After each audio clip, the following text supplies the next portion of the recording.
One of the greatest human survival stories of all time began on Friday, October 13th, 1972, when a charter plane carrying a rugby team from the South American country of Uruguay vanished over the remote, snow-covered Andes Mountains. For 72 days, the world thought they were dead. Nando Parrado was only 21 when he caught the plane, which was taking his team to play a rematch in Chile. Parrado was one of Uruguay's top rugby players, and his mother and sister went with him for the journey. The pilot had radioed that he was over Chile. It was a fatal navigational error.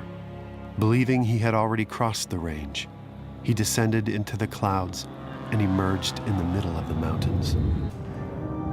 They had crashed at over 11,000 feet. At night, temperatures dropped to 30 degrees below zero. They couldn't survive on just a few bars of chocolate. It's incredible how fast life can change from a zone of complete comfort, from complete safety, happiness, to something that you thought would never, ever happen to you. I was sitting on the middle of the airplane, on the aisle seat, and my friend Panchito hits me with his elbow and said, "Nando, look." And I looked, and about 100 meters away from the airplane, mixed with the clouds, a huge mountain went by. And I said, "We cannot fly that close to the mountains." I looked to where my mother was, and it's incredible how many things you can record in your mind in the last tenth of a second of your life. This horrible metallic sound, and then the impact and complete blackness. This is the exact top of the mountain. This was my view to the west. I decided that I was not going to die there at the top of the mountain. And I said, "Roberto, I'm going to walk, I'm going to climb.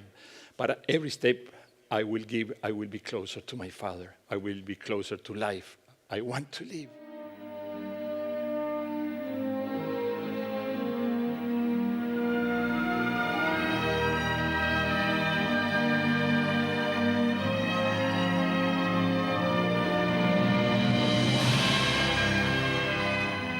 I opened the window of my house, and I said, "Nando, what are you going to do with your life?